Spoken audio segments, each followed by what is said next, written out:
अऊज़ु बिल्लाहि मिनश्शैतानिर्रजीम बिस्मिल्लाहिर्रहमानिर्रहीम।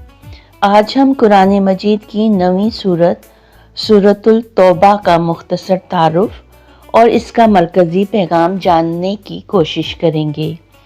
सूरतुल तौबा कुरान करीम की एक नहायत अहम मदनी सूरत है। इसमें कुल 129 आयात और 16 रुकू हैं और ये मदीना मुनव्वरा में नाजिल हुई। सूरत हिजरत के 9वें साल में नाजिल हुई, जब इस्लामी रियासत मजबूत हो चुकी थी और मुख्तलिफ कबाइल के साथ मुआहदात, जंगें और सियासी मामलात ज़ेर बहस थे। इस सूरत का एक और नाम सूरत बरात भी है। ये कुरान मजीद की वाहिद सूरत है जो बिस्मिल्लाहिर्रहमानिर्रहीम के बगैर शुरू हुई। उलमाए तफसीर के मुताबिक इस सूरत का आगाज़ अल्लाह और इसके रसूल सल्लल्लाहु अलैहि वसल्लम की तरफ से मुशरकीन से ऐलाने बरात से होता है। चूँकि बिस्मिल्लाहिर्रहमानिर्रहीम नहायत रहमत और नरमी का इजहार है, जबकि इस सूरत के आगाज़ में सख्त ऐलान है, इसलिए इसे बिस्मिल्लाह के बगैर शुरू किया गया। इस सूरत में कई अहम मौज़ूआत बयान किए गए। सबसे पहले इन मुशरिक कबाइल के बारे में हिदायत दी गई जो मुसलमानों के साथ मुआहदे करते थे लेकिन बार बार अहद शिकनी करते थे। इसी तरह इस सूरत में मुनाफिकीन के किरदार को भी बेनकाब किया गया। मुनाफिक वो लोग थे जो बज़ाहिर इस्लाम कबूल कर चुके थे मगर दिल से ईमान नहीं लाए थे और खुफिया तौर पर मुसलमानों के खिलाफ साजिशें करते थे। सूरत में मुनाफिकीन की खुसूसियात बयान की गई हैं, जैसे झूठ बोलना, जिहाद से बचने के बहाने बनाना, मुसलमानों के खिलाफ साजिशें करना शामिल है। ये लोग मुश्किल वक्त में मुसलमानों का साथ छोड़ देते थे और जिहाद में शरीक होने से बचने के मुख्तलिफ बहाने बनाते थे। ये सूरत हमें ये सबक देती है कि ईमान सिर्फ ज़बान का दावा नहीं बल्कि अमल, कुर्बानी और इखलास का नाम है। इस सूरत में ग़ज़वा तबूक का जिक्र भी मिलता है।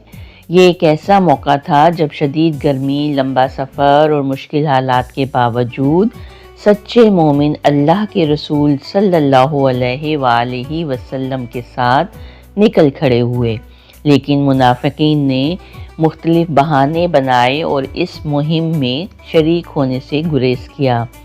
ये वाक़या हमें ये सबक देता है कि मुश्किल वक्त में ही ईमान की हकीकत सामने आती है। सूरतुल तौबा में एक अहम वाक़या मस्जिद दर्रार का भी बयान किया गया है। मदीना में बाज़ मुनाफिकीन ने एक मस्जिद तामीर की। ज़ाहिर में वो इसे इबादतगाह कहते थे, लेकिन दरअसल इसका मकसद मुसलमानों के दरमियान इख्तलाफ पैदा करना और इस्लाम के ख़िलाफ़ साजिश करना था। उन्होंने रसूल अकरम सल्लल्लाहु अलैहि वसल्लम से दरख्वास्त की कि आप इस मस्जिद में आकर नमाज अदा करें ताकि इसे इज़्ज़त और कबूलियत हासिल हो जाए। लेकिन अल्लाह ताला ने वही के ज़रिए इस मस्जिद की हकीकत ज़ाहिर कर दी। कुरान करीम में इरशाद होता है, तर्जुमा, और कुछ लोग ऐसे हैं जिन्होंने एक मस्जिद इस गर्ज से बनाई कि नुकसान पहुँचाएँ, कुफर को तक़वियत दें और मोमिनों के दरमियान तफ़रक़ा डालें। बाद में रसूलुल्लाह सल्लल्लाहु अलैहि वसल्लम के हुक्म से इस मस्जिद को गिरा दिया गया ताकि मुनाफिकत और फसाद की इस बुनियाद को ख़त्म कर दिया जाए। मस्जिद दर्रार का वाक़या हमें ये सबक देता है कि दीन के नाम पर किया जाने वाला हर काम दुरुस्त नहीं होता। अल्लाह ताला नियतों को जानता है। इस्लामी माशरे में इत्तेहाद और इखलास बहुत ज़रूरी हैं। इस सूरत में अल्लाह ताला की रहमत का पहलू भी नुमाया है।